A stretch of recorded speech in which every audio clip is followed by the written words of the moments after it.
Hello outboard people. Here's another video, another shorty to just show you how to put the low unit up, explain a couple little things, some tips. The first thing I do is with the low unit, after I get the water pump all done and snugged up, I grease the top of the drive shaft. I put a little grease on the shift connect where it goes into the connector in the midsection through that little door, and I'll put a little grease on the rubber grommet on the water tube. And you want to inspect that grommet too on the water tube just to make sure it's pliable and it's nice and round. And that's pretty much it with that. But I want to explain something as you're putting the low unit up, especially on these older motors. Underneath the power head there's a plate, looks just like this. And it's got a bell casting on it, a bell-shaped form into it. So this is basically forward here. So as you're putting this low unit up, this pretty much like this, and you come up with the drive shaft, and you're dragging the drive shaft along the forward part of the casting, which is right here, inside. Just kind of dragging it there. And once you get all the way up, you're only going to go so far, it's going to stop. So then you can actually feel the bell on the stamping here, the shape.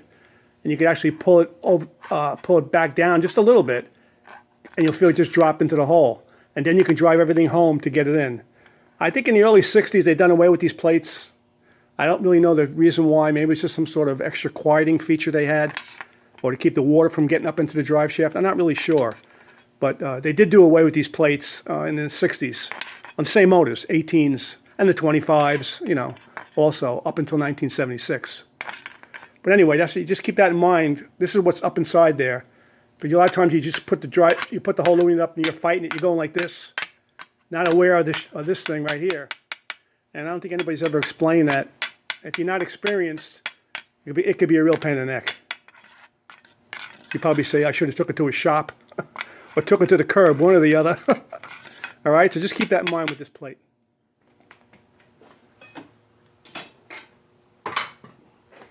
Okay, I already put the grease on the 3 points. On the top of the drive shaft, on the top of the shifter, and also inside the grommet, right in here, a little grease. And also on the copper tube inside.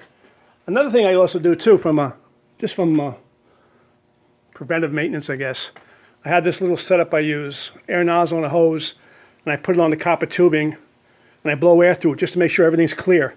You'll feel air coming out of here when you slide this over the copper tube inside the midsection. That tells you that there's no clogs. Sometimes they are clogged. Mud wasps, spider nests, you name it. So it's a good thing to check that. So now as I'm going up with the drive shaft, I'm taking the drive shaft. The first thing I do is I put the drive shaft against the casting and just let the weight go right against the casting. And I'll go up and I'm riding right along here inside. Going up real slow. And it's going to stop because it's not over that bell I was telling you about. So now I'm going to take it, pull it back a little bit, and you can kind of feel the bell. Sometimes you get it right away and sometimes you don't, even when you know what you're doing. So sometimes I'll do it a couple times just to get it right. See, I'm hitting the side of the bell. So now I'll come back up. That's it, it's in. Oop, I just came out again. All right, it's in again. Now I want to confirm that the copper tube is starting into the water pump opening. I take a flashlight and I'll come around this side and I'll look inside. If you turn the low unit slightly to the left, you can see inside there. But you got to use a flashlight, a good flashlight, hopefully. Okay, I'm in it. So that's confirmed that the copper tube is inside the top of the grommet. And again, you want to straighten it up with the casting on the top here and just, you know, push it up. And that's it. I'm holding it up. And the first thing I'll do is get one of the big bolts that go in the back. There's only one bolt actually. That's a 9/16. And I'll snug that one up first. Or you can put the 1/4-20s in there, it doesn't matter. Just to hold it up while you tackle the gear shift linkage.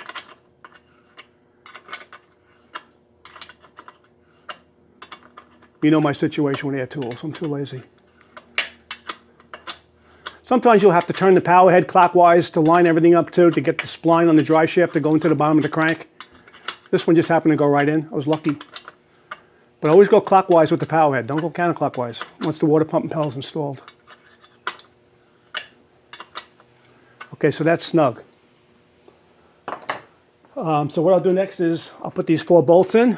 They already got grease on them. These are 7/16 quarter 20s. I only put 2 in now for video sakes. Snug them up.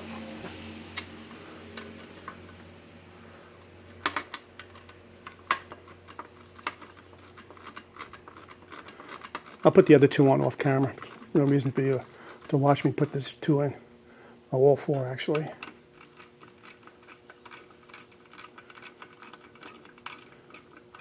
The screws had grease on them, so that's a good thing. Always put grease on these screws. Even if you use them, your motor in fresh water, I'd still put grease on them. Okay, so that's pretty much it for that. So now I'm going to come over here and deal with the shift disconnect.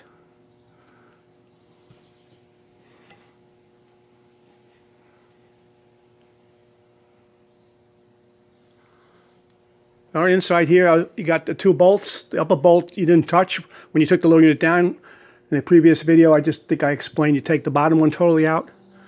Now, what you have to do sometimes is put the gear shift in neutral or forward to bring the connector high enough to get the gear shift rod to go in.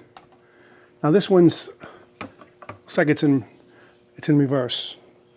So what I'll do is I'll take a pair of needle nose pliers and just kind of seesaw it up and line it up with the coupling. Sometimes you might take a screwdriver or something just to line up the hole in the bottom of the coupling with the gear shift rod.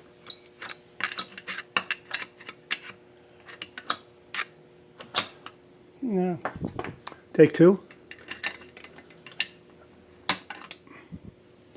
And this time, so what I did is, it's basically in neutral. So the rod's a little bit higher. It's a little bit easier to get it hooked up. And I just line it up with the bottom of the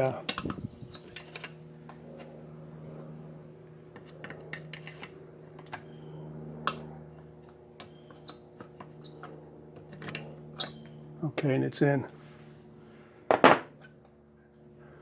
And sometimes I'll put a drift in there so when I come back up to neutral. Okay, it's in neutral up here and it's in neutral with the prop below. Now what you want to make sure is there's a little notch in the top of the gear shift connector on the bottom there. You can't see it. You got to make sure it's totally into the hole or you won't pick up, it won't lock properly and you'll go out on the water and you'll shift it and you'll lose your shifter. You just want to make sure that the notches on the top of that stainless shaft going down to the lower unit, like I said, you can't really see it here. I'll have to get a flashlight and look in there and make sure before I put the bolt in. But that would be next, to put the bolt in after you confirm that the notch is fully radius to the hole.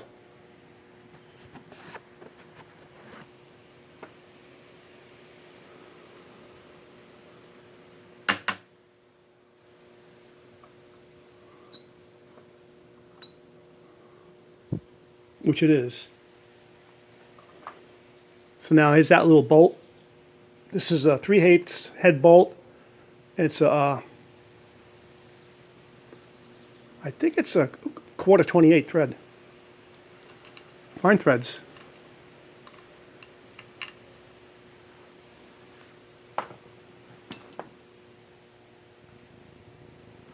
I'm using a needle nose here because I'm doing it on a weird angle. I normally don't do it like this, but for the camera positioning I have to.